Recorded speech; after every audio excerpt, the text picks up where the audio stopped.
Hai teman-teman, pada kesempatan ini kami akan menjelaskan atau membuat video sebagai salah satu syarat untuk mengikuti ujian tengah semester mata kuliah Fisiologi Tumbuhan yang diasuh oleh Ibu Gertrudis Wilhelminanau, SPD, MSI. Pada kesempatan ini kami akan menjelaskan tentang tahapan respirasi aerob. Kita tahu bersama bahwa pada tahapan respirasi aerob ini dibagi menjadi 4, yaitu yang pertama adalah glikolisis, yang kedua adalah dekarbosilasi oksidatif, yang ketiga adalah siklus Krebs, dan yang keempat adalah transfer elektron. Selamat menyaksikan.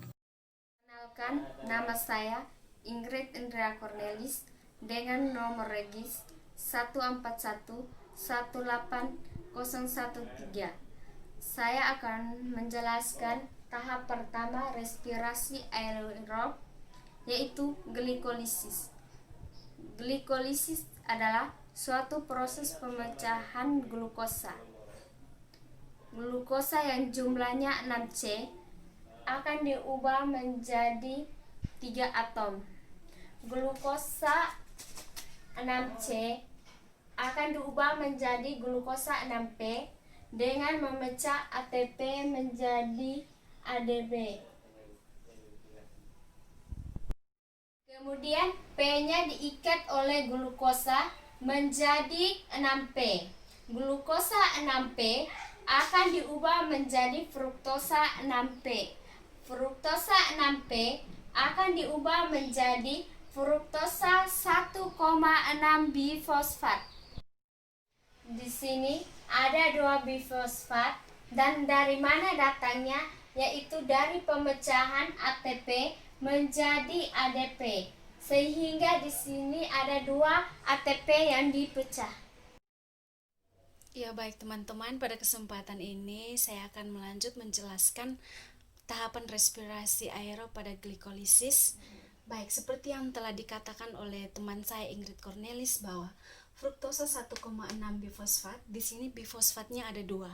Dan satunya itu dari mana sehingga menjadi 2? Yaitu dari pemecahan ATP menjadi ADP. Sehingga di sini ada 2 ATP yang dipecahkan. Baik, dari fruktosa 1,6 bifosfat ini kemudian dibagi menjadi 2 senyawa, yaitu yang pertama adalah dihidroksida seton fosfat dan yang kedua adalah gliseraldehid. Baik, di sini kita kenal dengan DHAP dan pagal.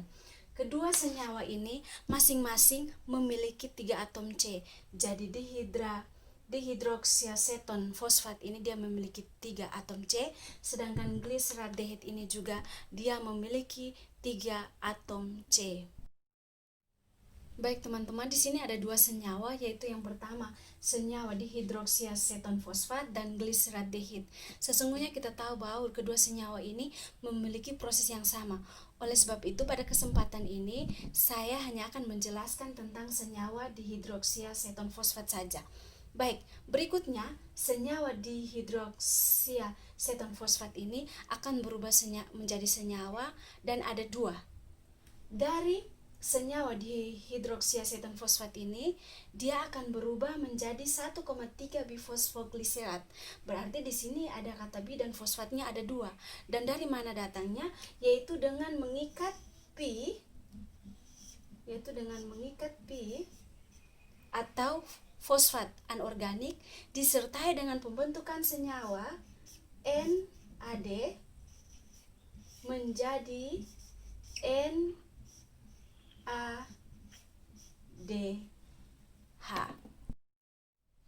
Baik teman-teman, di sini 1,3 bifosfogliserat ini dia akan melepaskan P-nya atau 1 fosfok menjadi 3, fosfogliserat, yaitu dengan cara P-nya dilepas kemudian diikat oleh senyawa ADP dan kemudian dibentuk menjadi senyawa ATP.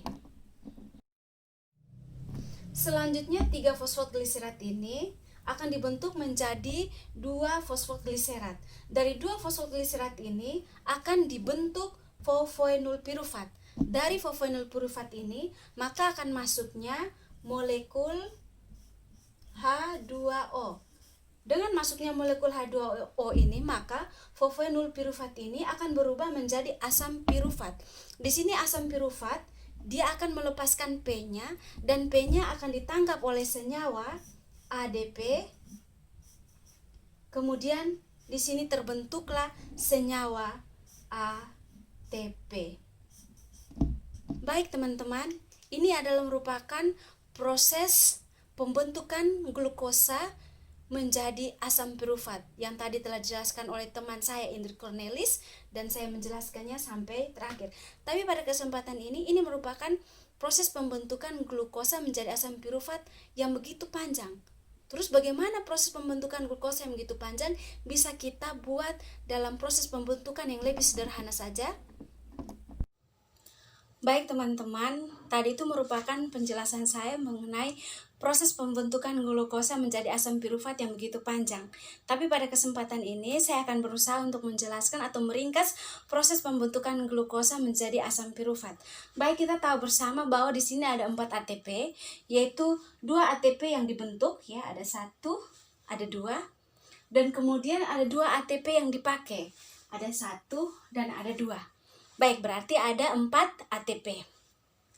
Dan seperti yang tadi saya katakan pada penjelasan saya pada awalnya, yaitu senyawa dihidroksiaseton fosfat dan senyawa gliseraldehid ini mereka memiliki proses pembentukan yang sama. Jadi contohnya di sini pada sisi kirinya ada 1 NADH. Berarti pada sisi kiri atau pada senyawa yang gliseraldehid ini berarti dia juga memiliki 1 NADH, berarti ada 2 NADH. Dari 2 NADH ini kemudian di sini juga dia memiliki 2 asam pirufat, yaitu 1 asam pirufat dari senyawa dihidroksiaseton fosfat dan 1 asam pirufat juga dari senyawa gliseraldehid ini. Jadi dia memiliki 2 asam pirufat. Jadi dia sudah memiliki 2 ATP, dia memiliki 2 asam pirufat, dan dia memiliki 2 NADH. Baik, sekarang kita akan sempurnakan proses pembentukan glukosa menjadi asam pirufat dengan glukosa. Ya, kita tulis glukosa ditambah 2 ATP, kemudian diubah menjadi 2 asam pirufat, ya, asam pirufat ditambah 2 ATP ditambah 2 NADH.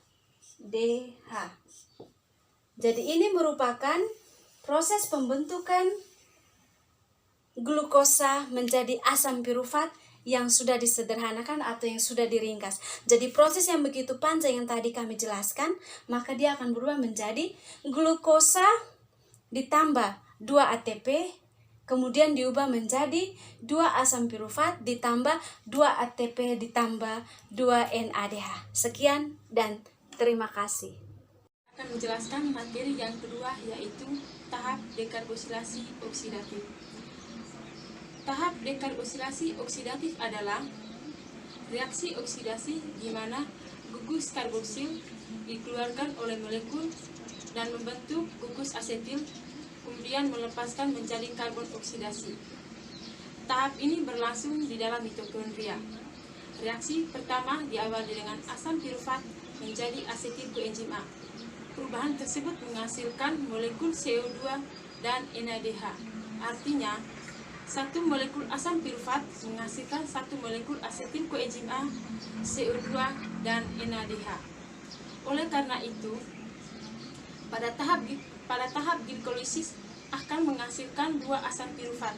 Maka, tahap dekarboksilasi oksidatif akan menghasilkan 2 molekul koenzim A, 2 molekul CO2, dan 2 molekul NADH.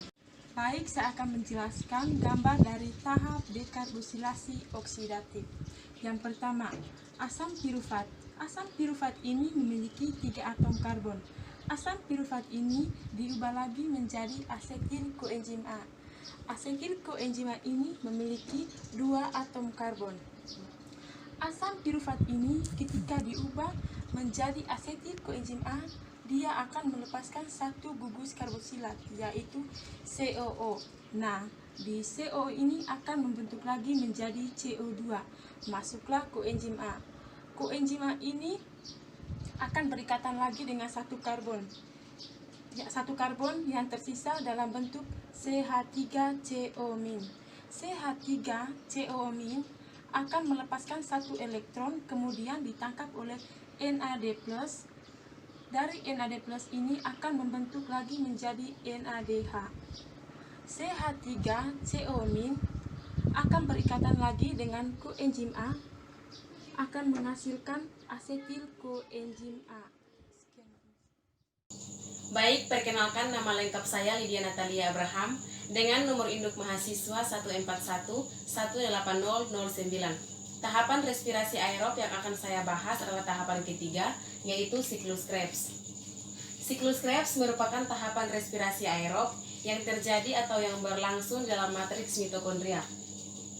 Dinamakan siklus Krebs karena yang menemukan siklus ini adalah Hans Adolf Krebs, seorang ahli biokimia.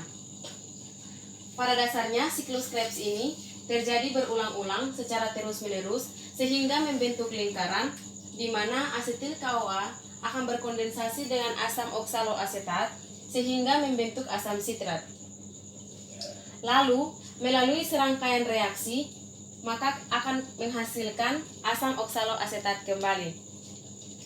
Serangkaian reaksi yang saya maksudkan di sini adalah penggabungan asetil CoA yang memiliki 2 atom karbon dengan asam oksaloasetat yang memiliki 4 atom karbon sehingga membentuk asam sitrat.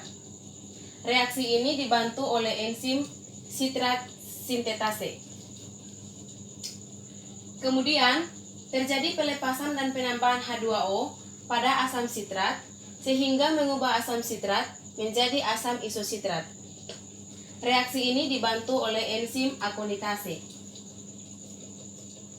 Lalu, asam isositrat akan melepaskan gugus karboksilnya dalam bentuk CO2 dan mentransfer elektron dan hidrogen kepada NAD sehingga terbentuklah NADH. Asam isositrat sendiri akan berubah menjadi asam alfa ketoglutarat. Asam alfa ketoglutarat akan melepaskan CO2 dan mentransfer hidrogen kepada NAD sehingga terbentuklah NADH. Asam alfa ketoglutarat berikatan dengan koenzim A sehingga terbentuklah suksinil CoA. Suksinil CoA akan melepaskan koenzim A, kemudian digantikan oleh fosfat yang diikat oleh ADP sehingga terbentuklah ATP. Suksinil CoA akan berubah menjadi asam suksinat. Perubahan suksinat akan membentuk ATP dan suksinat juga akan mentransfer elektron dan hidrogen kepada FAD sehingga terbentuklah FADH. Asam suksinat akan berubah menjadi asam fumarat dengan bantuan enzim suksinat dehidrogenase. Asam fumarat mendapatkan tambahan H2O sehingga membentuk asam malat. Asam malat akan mentransfer elektron dan hidrogen kepada NAD sehingga terbentuklah NADH. Asam malat sendiri akan berubah menjadi asam oksaloasetat.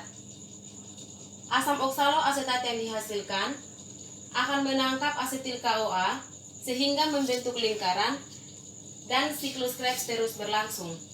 Hasil akhir dari siklus Krebs ini adalah 2 ATP, 4 CO2, 2 FADH, dan 6 NADH. Sekian. Sinat dehidrogenase.